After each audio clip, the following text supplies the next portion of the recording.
దేవుని బిడ్డలందరికీ యేసుక్రీస్తు వారి అతి శ్రేష్టమైన నామంలో ఈ ఉదయకాలపు శుభాభివందనలు తెలియజేస్తున్నాను. విశ్వాసము అనగా అర్థం ఏమిటంటే, హెబ్రీ గ్రంథకర్త 11వ అధ్యాయం మొదటి వచనంలో రాస్తాడు, విశ్వాసము అనునది నిరీక్షించు వాటి యొక్క నిజ స్వరూపమును అదృశ్యమైనవి ఉన్నవనుటకు రుజువు అని నిర్వచించాడు. అంటే విశ్వసించడం అంటే ఇంకా మనకి కనిపించని దానిని నమ్మడం, ఉన్నదని విశ్వసించటం, ఉన్నదని మనం యోచించటం, దీన్ని విశ్వాసం అంటారు. మీకు అర్థం అవడానికి ఒక మాట చెప్తాను. ఇప్పుడు మన తలలో ఏముంది? మెదడుంది కదా. నీ మెదడుని నువ్వు ఎప్పుడైనా చూసావా? చూడలేదు. కానీ మెదడుందని నమ్మావు. ఎలా? నీ ఆలోచనలో, నీ జ్ఞాపక శక్తి మించి నువ్వు బ్రతికున్నావు. కారణం ఏంటంటే మెదడుంది కాబట్టి మనం బ్రతికున్నాం, నమ్మేశాం కదా. కాబట్టి ఇలా దీన్ని ఏమంటారంటే నమ్మడం, విశ్వసించడం అంటారు. విశ్వాసము అనునది నిరీక్షించు వాటి యొక్క నిజ స్వరూపం. నాకు కనిపిస్తేనే నేను నమ్ముతాను అనేది విశ్వాసము కాదు. మీకు అర్థం అవడానికి మరొక సాదృశ్యాన్ని నేను జ్ఞాపకం చేస్తాను. కోడిని పొదగేస్తారు. కోడి గుడ్లు పెట్టిన తర్వాత ఆ గుడ్లన్నిటినీ దాచి జాగ్రత్తగా వాటిని పొదగేస్తారు. ఆలోచించండి, దాన్ని పొదగేసే క్రమంలో చాలా జాగ్రత్తలు తీసుకుంటారు. అది గత కాలం. ఇప్పుడు ప్రజలకి అంత తీరిక లేదు, అంత ఓపిక లేదు. చూడండి కాలం ఎలా మారిపోయిందో. ఆ కోడిగుడ్డులన్నిటినీ జాగ్రత్తగా భద్రం చేసి ఒక చోట చేర్చి వాటన్నిటినీ ఆ యొక్క కోడి ముందుంచితే అది పొదుగుతుంది. ఎంత సమయం తీసుకుంటుంది? 21 రోజుల సమయం తీసుకుంటుంది. ఇప్పుడు ఒక ప్రశ్న నేను మీ ముందు ఉంచుతున్నాను. ఇప్పుడు కోడి గుడ్డులో ఏముంది? కోడి పిల్ల లేదు. కానీ నీవు నమ్మావు. ఆ కోడి పిల్ల బయటికి రావాలంటే 21 రోజులు ఆగాల్సి వచ్చింది కదా. గమనించండి, ఇప్పుడు ఎవరైనా మీ ఇంట్లో పిల్లలు కావచ్చు, లేదు అందులో కోడి పిల్ల లేదు, కావాలంటే పగలగొట్టి చూద్దామంటే ఒప్పుకుంటామా? ఒప్పుకోం. నీకు కోడి పిల్ల కావాలి అంటే 21 రోజులు ఆగాల్సిందే. ఎవరు చెప్పినా నువ్వు వినవు. కోడి పిల్ల ఉంది, అయితే కోడి పిల్ల రావాలి అంటే 21 రోజులు ఆగాల్సిందే అని ఆ 21 రోజుల వరకు కూడా కోడి పిల్ల తనంతట తను తల్లి యొక్క సంరక్షణలో బయటకు వచ్చే వరకు కూడా ఎదురు చూస్తాం కదా. దీన్ని ఏమంటారు? విశ్వాసం అంటారు కదా. కోడి గుడ్డును చూసి నువ్వు ఇంకా కోడి పిల్లను చూడలేదే, కోడి గుడ్డును చూసి కోడి పిల్ల ఉందని చూడకుండానే నమ్మావు కదా. దాన్ని ఏమంటారంటే విశ్వాసం అంటారు. 21 రోజులు ఎదురు చూచావే, దాని నిరీక్షణ అంటారు. ఇది నేను జ్ఞాపకం చేస్తున్నాను.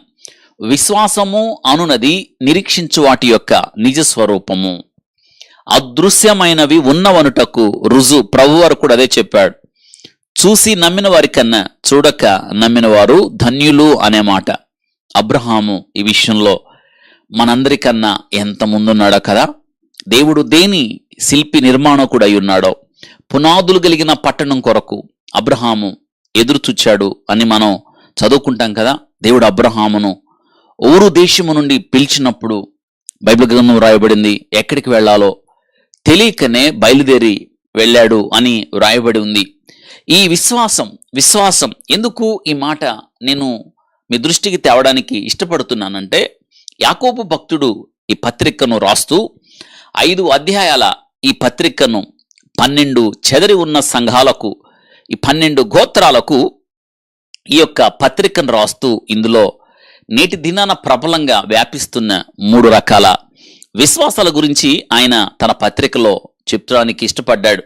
3 రకాల విశ్వాసాలు చెప్పాడు ఆయన. ఆ 3 రకాల విశ్వాసాలు ఏంటో, అసలు విశ్వాసము అంటే ఏమిటో యాకోబు భక్తుడు ఎందుకు ఆ విశ్వాసాల మీద ప్రత్యేక దృష్టి నిలిపి నేటి దినాన మనకు చెప్పడానికి ఇష్టపడ్డాడు అంటే, ఇందులో మనకి పాఠం ఉంది. ఈ 3 విశ్వాసాలు నేను క్లుప్తంగా ఈ ఉదయకాలం మీ దృష్టికి తేవడానికి ఇష్టపడుతున్నాను. ఈ వాక్యము ధ్యానించిన తర్వాత నీకంతటా నీకే ఈ ప్రశ్నకు బదులివ్వాలి. ఏంటో తెలుసా? నీదింతకి ఏ విశ్వాసం? ఆలోచించండి, నీది ఏ విశ్వాసం? చూద్దాం రండి. అపోస్తలుడైన యాకోబు గారు రాసిన యాకోబు పత్రిక 2వ అధ్యాయం 17 నుంచి కొన్ని వచనాలు చదువుకుందాం. ఇక్కడ మనకి 3 రకాల విశ్వాసాలు మనకి కనిపిస్తాయి ఈ యొక్క 2వ అధ్యాయంలో. రండి. అలాగే విశ్వాసము క్రియలు లేనిదైతే అది ఒంటిగానే ఉండి మృతమౌనదగును. ఏంటంట? మృతమైనదగును. అలాగే విశ్వాసము క్రియలు లేనిదైతే అది ఒంటిగా ఉండి మృతమైనదగును. మృత విశ్వాసం చెప్పేశాడు. మృత విశ్వాసానికి యాకోబు భక్తుడు నిర్వచనం కూడా చెప్పాడు. ఏంటంట? విశ్వాసము క్రియలు లేకపోతే, విశ్వాసములో నుండి క్రియలు తీసేస్తే అదేమవుతుందంటే మృత విశ్వాసము, డెడ్ ఫెయిత్ ఏమో. ఇక అంతే కదా. మృత విశ్వాసము మైనస్ క్రియలు, దట్ ఈస్ ఈక్వల్ టు మృత విశ్వాసం అని చెప్పాడు.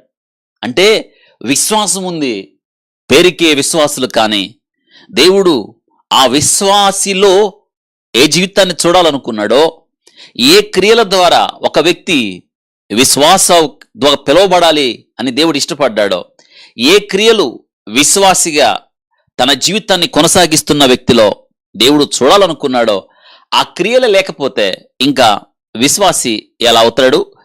ఎలాంటి విశ్వాసాన్ని కలిగి ఉంటాడు? ఆలోచించండి. అందుకే క్రియలు లేనిదైతే, చక్కగా చెప్పాడు, క్రియలు లేనిదైతే విశ్వాసము మైనస్ క్రియలు, దట్ ఈజ్ ఈక్వల్ టు మృత విశ్వాసము.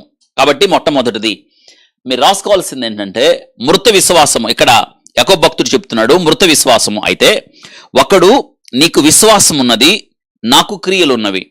నీకు విశ్వాసం ఉంది, నాకు క్రియలు ఉన్నవి. క్రియలు లేకుండా నీ విశ్వాసము నాకు కనబరచుము. ఏం లేకుండా? క్రియలు లేకుండా విశ్వాసాన్ని కనబరచడం సాధ్యమవుతుందా? విశ్వాసము ఎప్పుడు కూడా క్రియలతో ముడిపడి ఉన్న అంశం. కాబట్టి కనబరచుము, నేను నా క్రియల చేత నా విశ్వాసము నీకు కనబరుతున్నని చెప్పాను. ఆ తర్వాత దేవుడు ఒక్కడే అని నీవు నమ్ముతున్నావు. బాగుంది. దేవుడు ఒక్కడే అని నమ్ముతున్నాం కదా.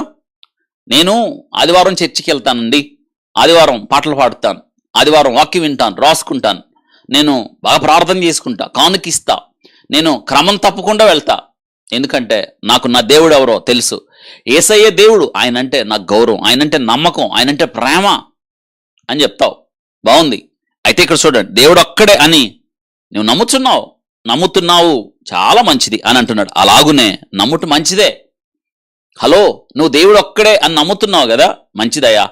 అయితే చూడండి, అలాగ నమ్మడం మంచిదే. దయ్యములు నమ్మి వణుకుతున్నాయి. ఆహా, రెండో విశ్వాసాన్ని చెప్పేశాడు. నేను దేవుని నమ్ముకున్నాను కాబట్టి దేవుని ఆలయానికి వెళ్తున్నా, దేవుని నమ్ముకున్నాను కాబట్టి దేవుని గణపరుస్తున్నా, దేవుడు ఒక్కడే నాకు తెలుసా సంగతి. ఈయన అంటాడు యాకోబు భక్తుడు, నమ్మడం మంచిదే, నువ్వే కాదు నమ్ముతున్నావు, దయ్యములు కూడా నమ్మి వణుకుచున్నాయి. ఇక్కడ వినండి, ఇక్కడ ఆసక్తికరమైన విషయం ఏంటంటే నీలో లేని భక్తి, నీలో లేని వణుకు దయ్యాలు దేవుణ్ణి చూసి వణుకుతున్నాయి. నేటి దినాన ఒక ఆసక్తికరమైన విషయం చెప్తాను. మనుషులకి దేవుడన్న భయం లేదు, కానీ దెయ్యాలంటే భయం అంట. ఎంత విచిత్రం. కానీ ఆ దెయ్యాలు దేవుడు ఒక్కడే అని విని వణుకుచున్నాయి. కాబట్టి రెండో విశ్వాసం రాసుకోండి, దెయ్యముల విశ్వాసము, దెయ్యాలు విశ్వాసం. మొట్టమొదటి విశ్వాసం క్రియలు లేని విశ్వాసం, మృత విశ్వాసం మొట్టమొదటి విశ్వాసం. రెండో విశ్వాసం, నువ్వు దేవుడు ఒక్కడే అని నమ్ముతున్నావు, మంచిది. అయితే దెయ్యాలు కూడా విని వణుకుచున్నాయి. ఇది రెండో రకం విశ్వాసం. కాబట్టి దీన్ని ఏ విశ్వాసం అనాలి? దెయ్యాల విశ్వాసం అనాలి. ఆ తర్వాత 20వ వచనం, వ్యర్థుడా, క్రియలు లేని విశ్వాసం నిష్ఫలమైనదని తెలుసుకొనగోరుచున్నావా? అదే కదా చెప్పాడు, క్రియలు లేని విశ్వాసం మృతమైంది, నిష్ఫలమైందని తెలుసుకొనగోరుచున్నావా? 21వ వచనం చెప్తున్నాడు, మన పితరుడైన అబ్రహాము తన కుమారుడైన ఇసాకును బలిపీఠం మీద అర్పించినప్పుడు, పితరుడు గురించి చెప్తున్నాడు. మన పితరుడైన అబ్రహాము తన కుమారుడైన ఇసాకును బలిపీఠం మీద అర్పించినప్పుడు అతడు క్రియల వలన నీతిమంతుడని తీర్పు పొందలేదా?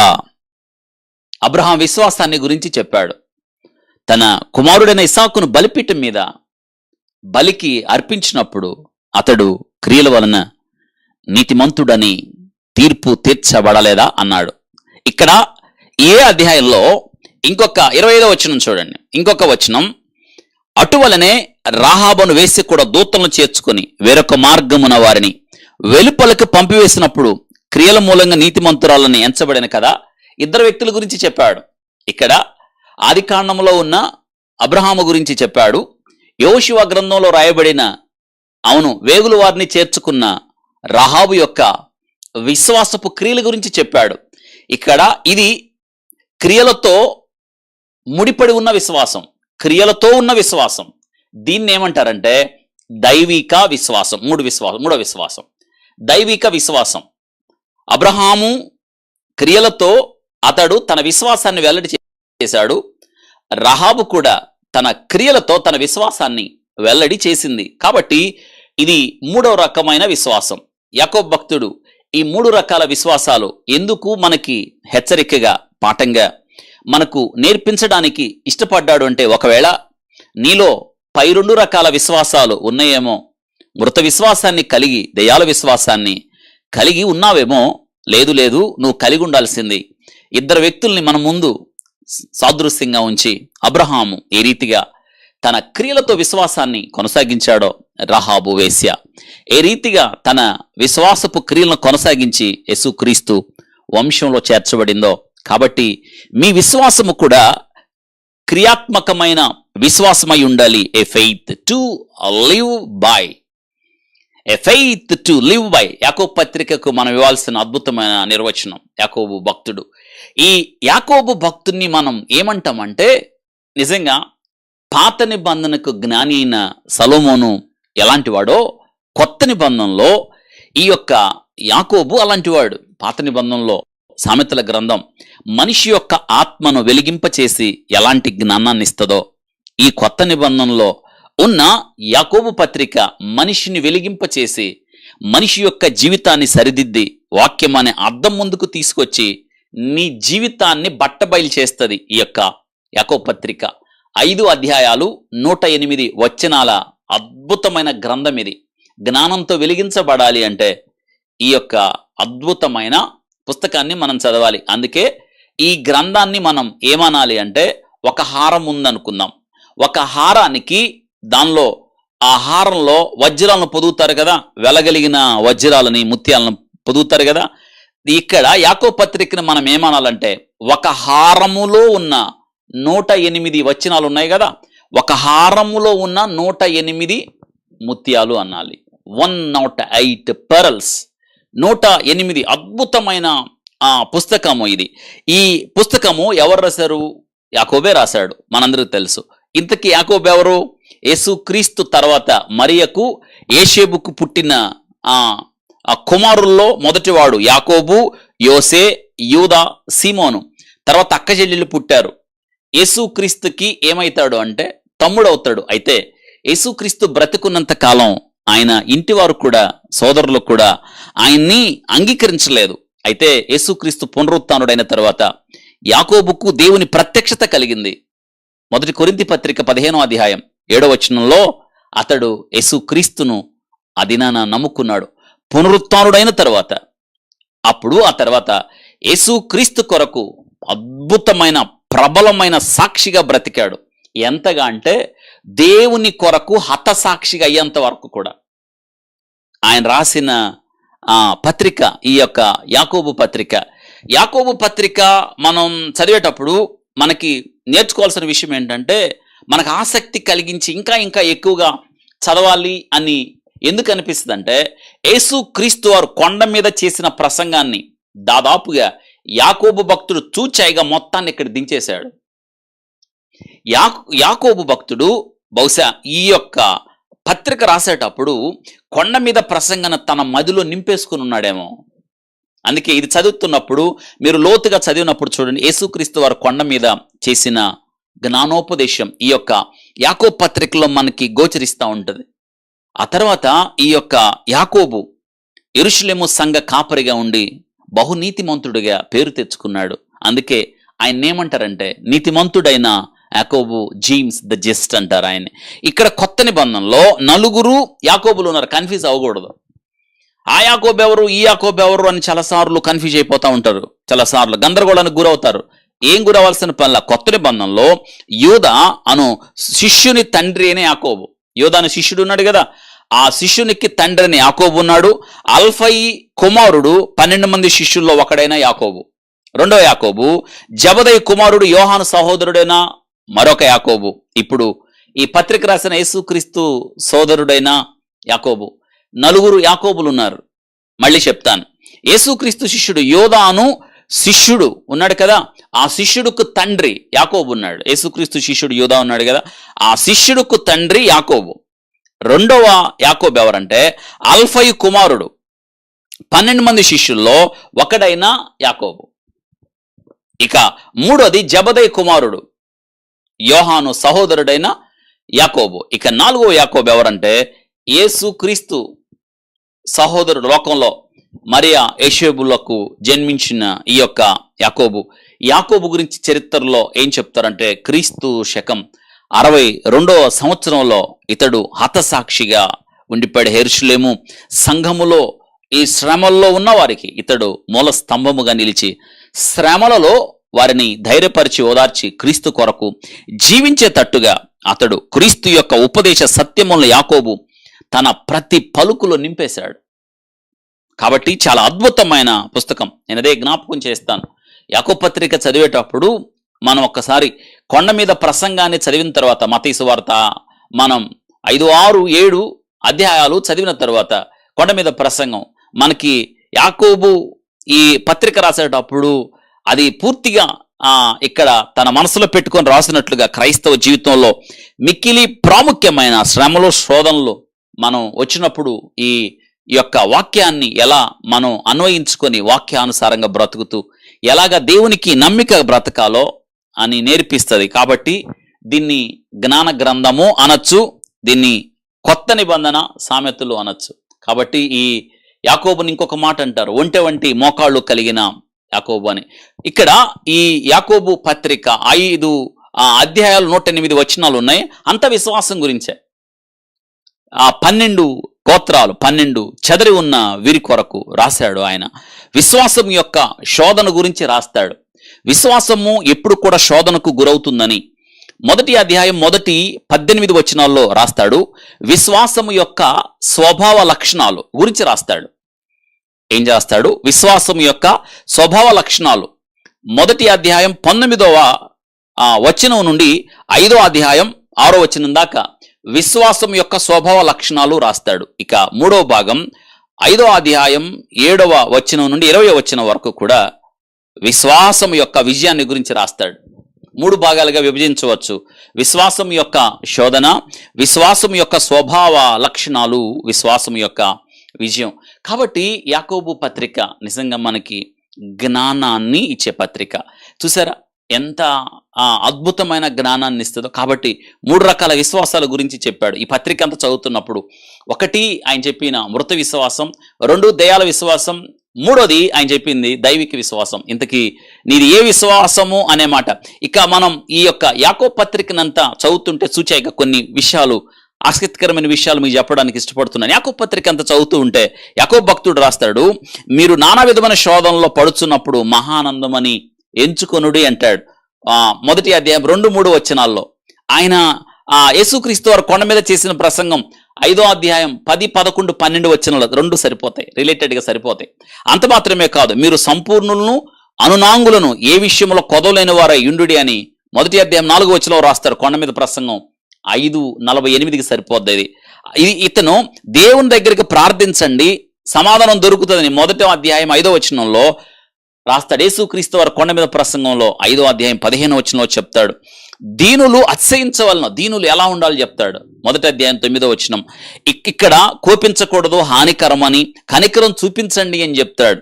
ప్రభు కనికరము చూపినట్లుగా మీరు ప్రతి విషయంలో కనికరము, ఇతరులకు సహాయపడండి, సమాధాన పడండి, సిరికి దాసులుగా ఉండకండి, తగ్గించుకోండి, దేవుని హెచ్చించండి, ఒకరినొకరు మిక్కుటమైన ప్రేమతో ప్రేమించుకోనండి, భూమి మీద మీ కొరకు ధనం కూర్చుకోవద్దు, శ్రమల యందు సహనము, శ్రమల యందే అతిశయించండి, ఒట్టు పెట్టుకోనొద్దు, మీ మాట అవునంటే అవును, కాదంటే కాదు. ఇన్ని సామెతలు ఉన్నాయి ఇక్కడ. ఇది నిత్య జీవితంలో ఉప్పు వేసినట్టు మన సంభాషణ కృపాసహితంగా ఉండాలి అంటే వాక్యాన్ని నేర్చుకోవాలి కదా. వాక్యాన్ని పౌలు గారు కొలసి సంఘానికి చెప్పినట్టుగా 3వ అధ్యాయం 16వ వచనంలో క్రీస్తు యొక్క వాక్యం మీలో సమృద్ధిగా నివసింపనీయుడి అని చెప్పాడు కదా. ఆ రీతిగా దేవుని యొక్క వాక్యం మనం హృదయం నిండా నింపుకున్నప్పుడు మన సంభాషణ ఉప్పివేసినట్లుగా కృపాసహితంగా ఉంటది. ఇక యాకోబు చెప్పిన 3 విశ్వాసాల గురించి అతడు ఏం చెప్పాడో, అతను చెప్పిన విశ్వాసానికి మన విశ్వాసం ఎలా ఉందో పరీక్ష చేసుకుందాం. అతను చెప్పిన మొట్టమొదటి విశ్వాసం మృత విశ్వాసం. 17వ వచనం, అలాగే విశ్వాసము క్రియలు లేనిదైతే ఒంటిగా ఉండి మృతమైనదగును. క్రియలు లేనిదైతే, కాబట్టి దీన్ని ఏమనాలి, మనం చనిపోయిన విశ్వాసం అనాలి కదా. విశ్వాసం ఉంది, క్రియలు లేవు. ఇదినా మీకు అర్థం అవడానికి చెప్తాను, జాగ్రత్త వినండి. మనం క్రైస్తవులం కదా. క్రైస్తవుడు అని నువ్వు చెప్పుకుంటే కుదరదు, విశ్వాసి అని నువ్వు చెప్పుకుంటే కుదరదు. నీవు చేసే క్రియలు నిన్ను విశ్వాసిగా ఎదుటి వ్యక్తి గుర్తించేటట్టు చేస్తాయి. ఇదే ఆ విశ్వాసం. ప్రభు చెప్తూ అంటున్నాడు, మీ వెలుగు క్రియలను ప్రకాశింపనీయుడి, పరలోకమందున్న మీ తండ్రి మహిమపరచబడినట్లు అన్నాడు. ఆలోచించండి. ఈ దినాన వాక్యము వించున్న నీ జీవితంలో పేరుకు పెట్టుకుంటే ఎలా కుదురుతుంది చెప్పండి.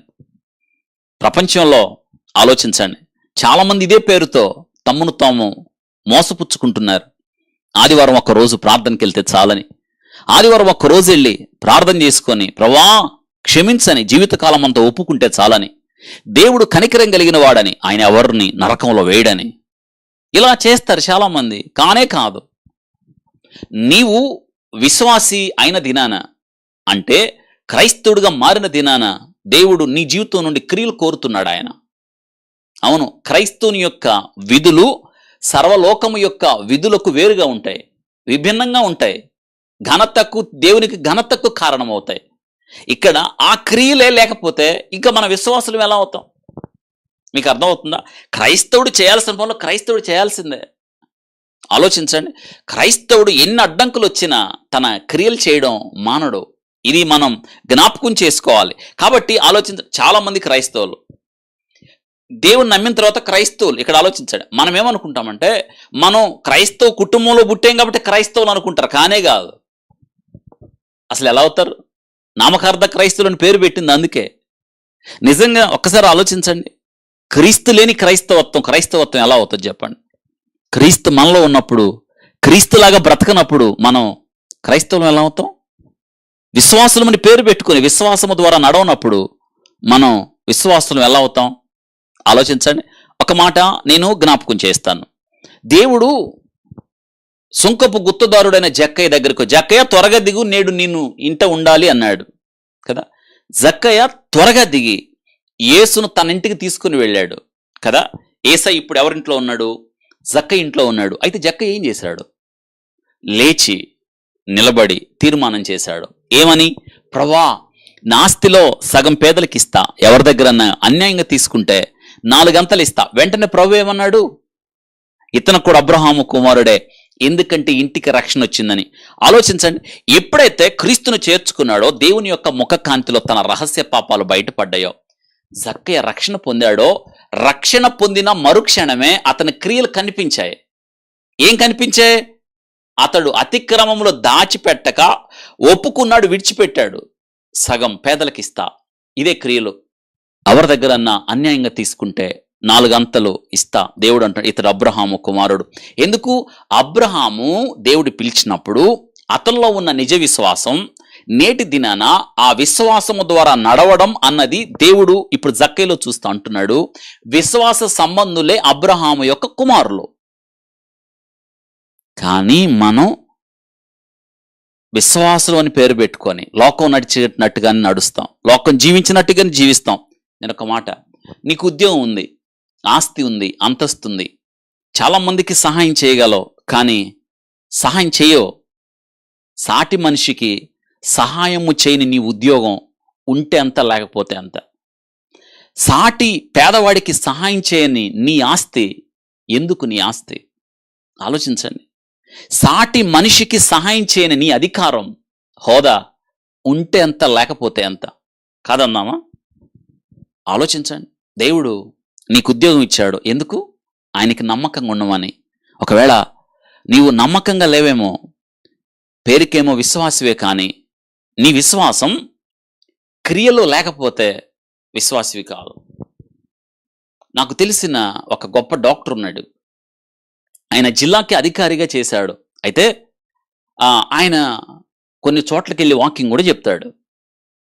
అయితే ఒక దినాన ఆయన తరచుగా నాతో అంటూ ఉండేవాడు, మీ దగ్గర చాలామంది పేద పిల్లలు చదువుకుంటుంటారు కదా, ఎవరికైనా ఫీజు కట్టాల్సిన అవసరం ఏదైనా మీకుంటే దయచేసి ఆ పిల్లల్ని నా దగ్గరికి పంపండి. నాకు ఆశగా ఉంది కొద్దిమంది పేద పిల్లలకి సహాయం చేద్దామనంటే నేను సంతోషించాను. ఎందుకంటే ఆయన ఇల్లు నేను చూశాను, గొప్ప ఇల్లు, ఎవరికి లేనంత ఇల్లు కట్టుకున్నాడు, చాలా ఆస్తిపరుడు.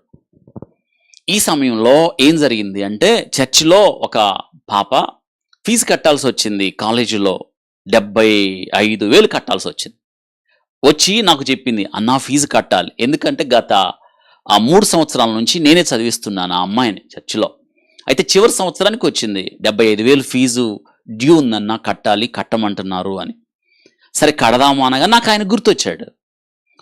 గుర్తొచ్చి నేను వెంటనే ఫోన్ చేసి, సార్, డాక్టర్ సార్, ఇలాగా మీరు ఫీజు కడతా అన్నారు కదా, ఒక పాప ఉంది, ఫైనల్ ఇయర్ 3 సంవత్సరాలు అయిపోయింది, ఆ ఫైనల్ ఇయర్ చదువుకు వచ్చేసింది అంటే పంపించండి అన్నాడు. సరే నేను పంపించానమ్మా, నువ్వు వెళ్ళు, నేను చెప్పలేదు ఫీజు, నువ్వు వెళ్ళి నేను పంపించమన్నాడు, నీకు ఇచ్చేస్తాడులే, కట్టేస్తాడులే అని నేను ఆ పాపను పంపించాను. అయితే సాదరంగా ఆహ్వానించాడు, మాట్లాడాడు, ఫీజు వివరాలు అడిగాడు, ఇంత కట్టాలి. ఆ అమ్మాయికి తండ్రి లేడు, తల్లే ఉంది. ఆ తల్లి కూడా మున్సిపాలిటీ పని చేస్తుంది, ఇంకెవరు లేరు వాళ్ళకి. ఎంత కట్టాలి ఫీజు అన్నాడంట. విషయం చెప్పగానే లోన్కి వెళ్ళాడు, కవర్లో మనీ పెట్టి తెచ్చాడు. ఆ కవర్లో అమ్మాయి చూస్తే అందులో 2,000 ఉంది. ఎంతో ధనం ఉంది. ఎక్కడికెక్కడికో వెళ్ళి వాక్యం చెప్తాడు, కారు వేసుకుని పోతాడు. క్రియలు లేవు. మృత విశ్వాసం. మృతుడు ఆయన, బ్రతుకున్న మృతుడు, పేరుకే క్రైస్తవుడు. వచ్చింది. నాకు ఒక్కసారి గుండె ఆగినంత పని అయింది. కనీసం కొంత సొగమన్న ఇస్తాడేమో అనుకుంటే మృతుడు ఏమిస్తాడు? అతడు మృతుడు, మృత విశ్వాసం. యాకోబు భక్తుడు చెప్పింది ఎలాంటి వాళ్ళ గురించే. మృతుడు. నా ఇంట్లో బీరువాలో డబ్బులు పెట్టుకొని, బ్యాంకులో డబ్బులు పెట్టుకొని, నా పక్కనోడు ఆకలితో చచ్చిపోతుంటే నాకు ఆ డబ్బుతో ఏం అవసరం? పక్కన పేదవాళ్ళు విలపిస్తుంటే నా దగ్గర అనవసరంగా ఇంట్లో డబ్బులుంటే ఈ పేదవాడికి ఉపయోగపడని ఆ ధనం, పేదవాడికి చేయూతనివ్వని ఆ ధనం, పేద పిల్లల్ని చదివించని ఆ ధనం దేనికి ఉంటే అంత, లేకపోతే ఎంత? అయితే ఇక్కడ ఒక నిబంధన ఉంది. ప్రభు స్పష్టంగా చెప్పాడు, నువ్వు చేసేది ఎవ్వరికీ తెలియద్దు. నీ కుడి చేతితో ఇచ్చేది ఎడమ చేతికి. ఫోటోలు, బోర్డులు పొర్రపాటున కూడా, బహుశా ఈ వాక్యం వింటున్న నీకు అటువంటి పిచ్చేమన్నా ఉందేమో. పిచ్చొద్దు, నువ్వు ఇచ్చేది ప్రభుకే తెలియాలి. ఎందుకో తెలుసా? ప్రభు 2 విషయాల్లో రహస్యంగా ఉండమని చెప్పాడు. ఒకటి ధర్మం చేసే విషయంలో, సహాయం చేసే విషయంలో. 2 ప్రార్థన చేసే విషయంలో. ఈ రెండిటిని నువ్వు ఏ దినానైతే ప్రజల మధ్యకు తీసుకొచ్చి ఫోటో పెట్టాలి అన్న ఆశ వచ్చిందో నువ్వు చచ్చినోడివే. అటువంటి ఆశ నీలో ఉండడానికి వీలు లేదు. 2,000 ఇచ్చాడు ఈ యొక్క జిల్లాకు అధికారిగా ఉన్న విశ్వాసంలో మృతుడైన ఈ వైద్యుడు. ఆ తర్వాత దేవుడు ధనాన్ని సమకూర్చాడు. ఊరుకుంటాడా ఆయన? తన నమ్మిన బిడ్డలకు లేకుండా చేస్తాడా? నేను ఆ 2,000 మళ్ళీ అదే కవర్లో పెట్టి ఆ అమ్మాయిని పిలిచి, నువ్వు వెళ్ళి థ్యాంక్ యూ చెప్పి, ఆయనకి వందనాలు చెప్పి, లేదంకుల్ దేవుడు సమకూర్చేశాడు, ఈ మనీతో అవసరం లేదు, అన్న కట్టేశాడు అని చెప్పి నేను ఆ 2,000 రూపాయలు పంపిస్తే ఆయన, ఆ మృతుడైన ఆ విశ్వాసి తీసుకొని థ్యాంక్ యూ అని 2,000 తీసుకెళ్ళిపోయాడు. ఇప్పుడు చెప్పండి, లేరన్నామే ఇలాగా? ఎంతమంది, ఒకవేళ నువ్వు అలా ఉన్నావేమో, యాకోబు ఊరకనే రాస్తాడా ఇలాగా? నేటి దినాన ఎంతమంది క్రైస్తవులండి సొంత బంధువుల్ని చూడరు, పక్కన ఉన్నామని చూడరు. ఈ దినాన దేవుడు నీకు ఒక ఉద్యోగం ఇచ్చాడంటే కారణం ఏంటో తెలుసా? చాలా మందికి సహాయం చేయమని. నీకు చాలా జీతం, మిగులు జీతం ఉందంటే అర్థం ఏంటో తెలుసా? నువ్వు వాడుకున్న తర్వాత మిగులు ఉందే, ఎవరికి అవసరమో వారికి సహాయం చేయి. ఈ సహాయం చేసే క్రమంలో పక్కన వాడితో కూడా మాట్లాడద్దు.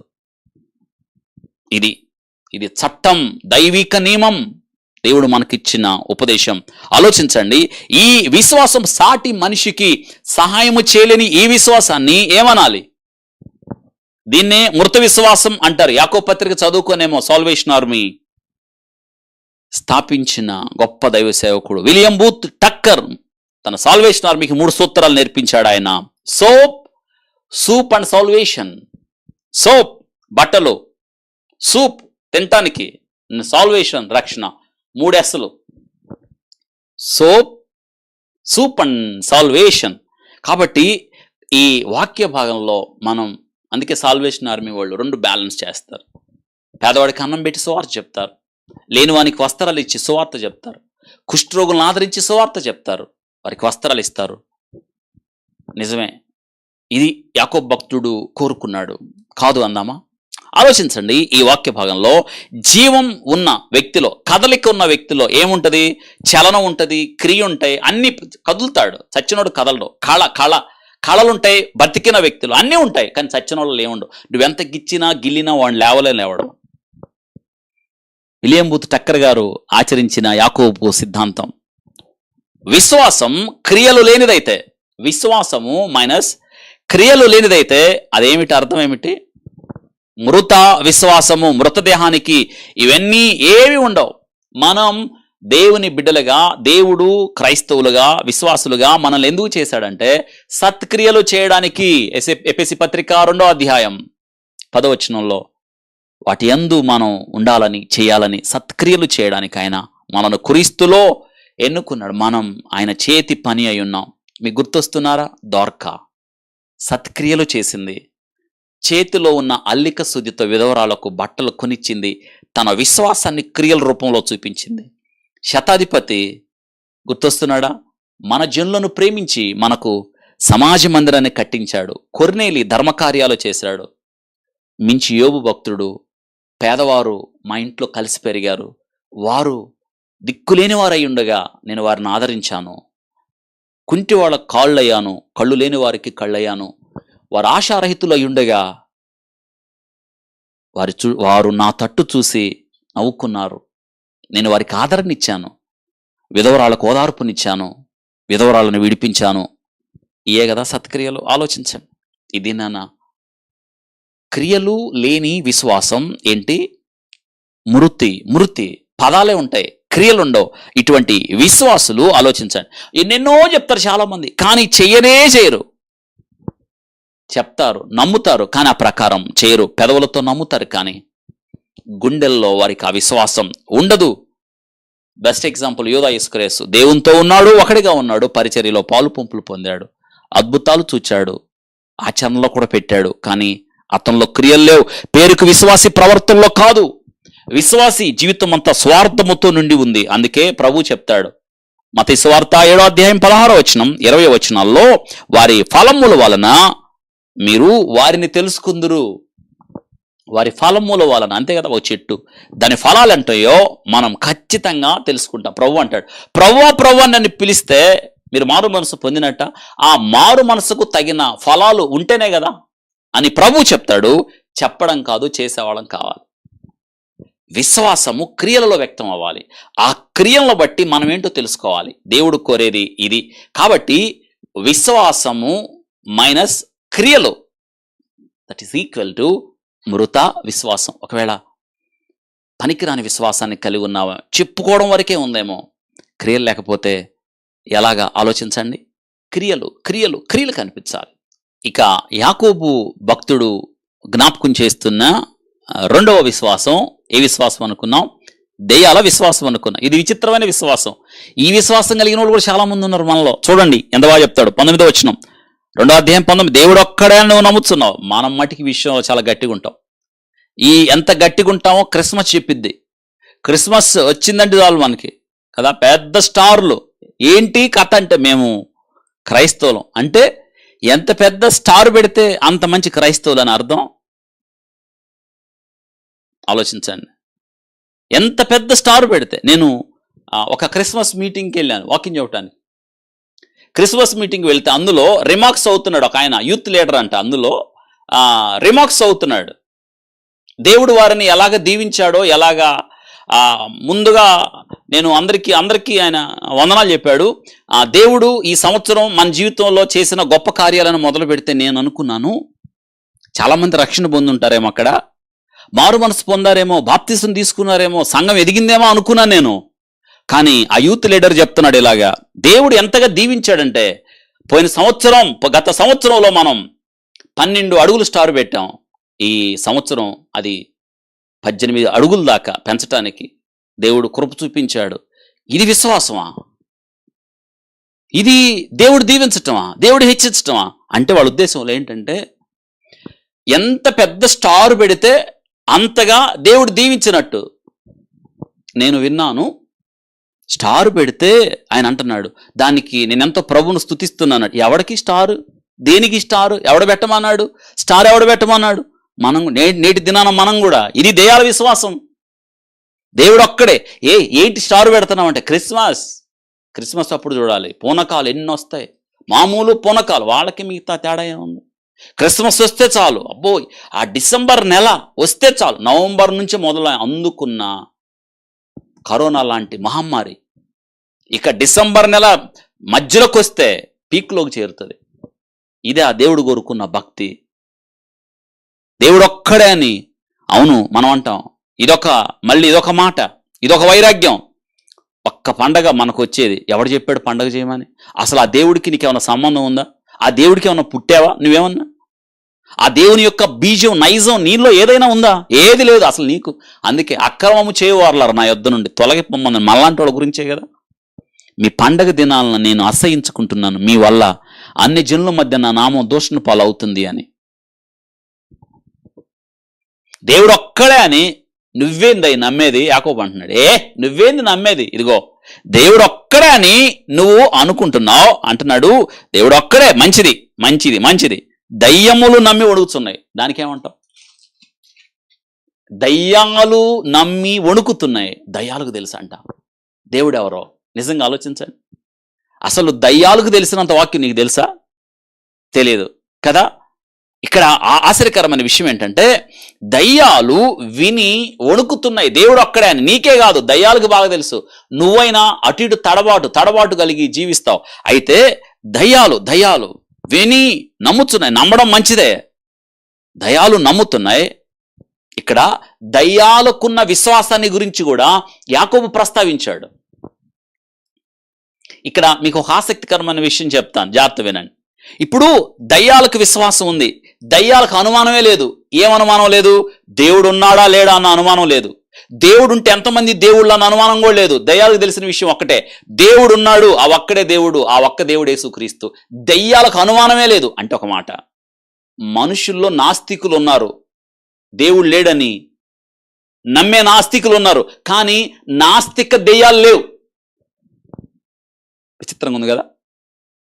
ఒకవేళ దెయ్యాలు కనిపించి మనకి దేవుడి గురించి చెప్పంటే, యాకోబు భక్తుడి యొక్క వాక్య భావం ప్రకారం దెయ్యాలు చెప్పేది ఒకటే, దేవుడు ఉన్నాడు, ఆయన యేసుక్రీస్తు వారు. అందుకే కదా గెరాసేనుల దేశానికి దెయ్యాలు పట్టిన వాడిని చెర నుండి విడిపించడానికి ప్రభు వెళ్తే, వాడు సమాధుల్లో నివాసం చేసేవాడు. దూరముగా నుంచొని, యేసు సర్వోన్నతుని దేవుని కుమారుడా, మాతో నీకేం పని? కాలం రాకముందే నువ్వు వచ్చావా అంటున్నాడు.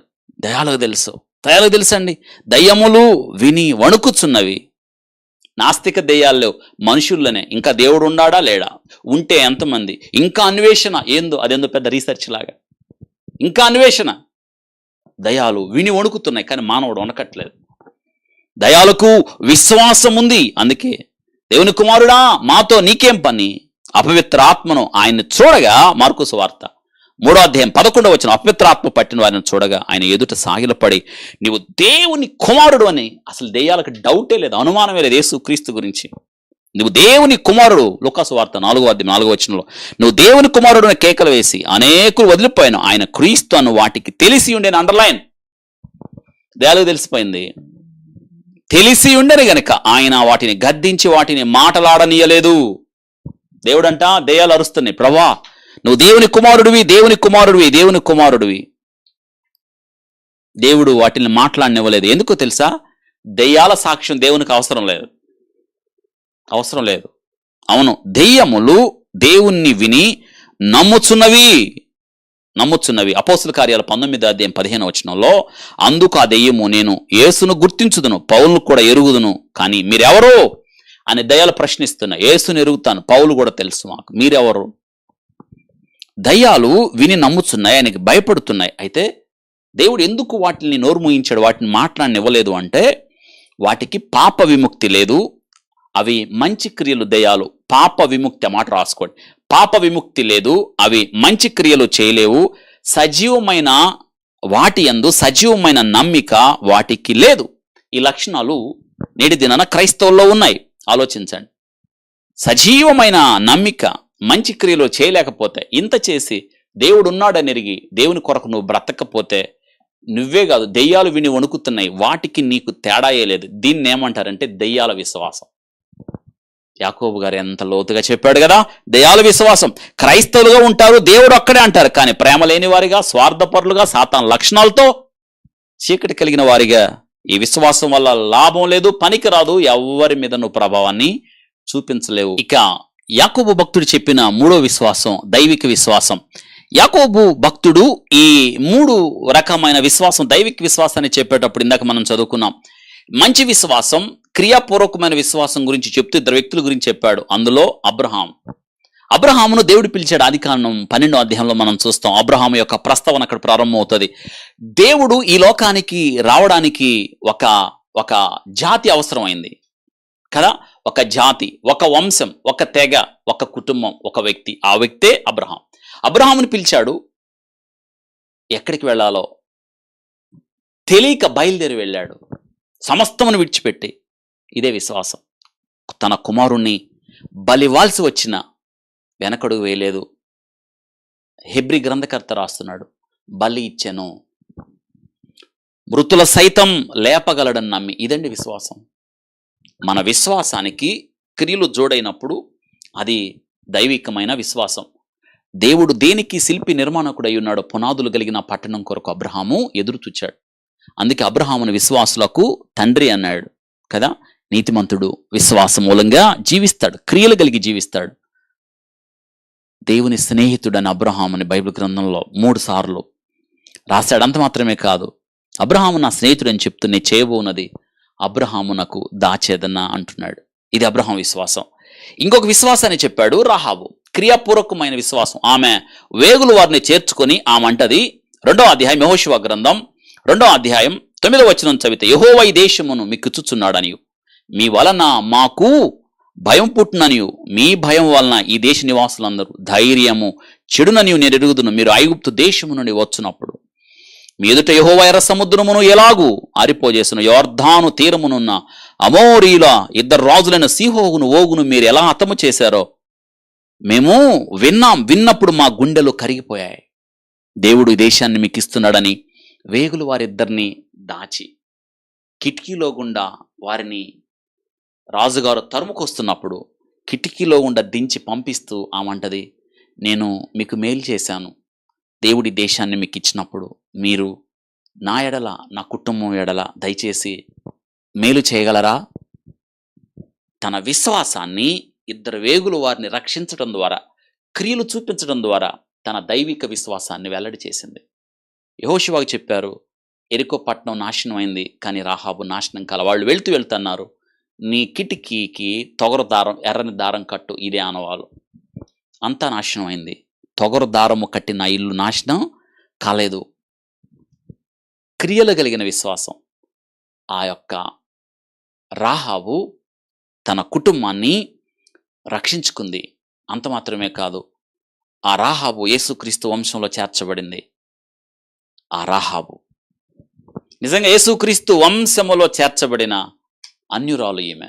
ఒక వేశ్య యేసుక్రీస్తు కుటుంబంలో నేనంటాను చేర్చబడడానికి కారణం ఏంటో తెలుసా? ఆమె క్రియలు క్రియాసహితమైన విశ్వాసం.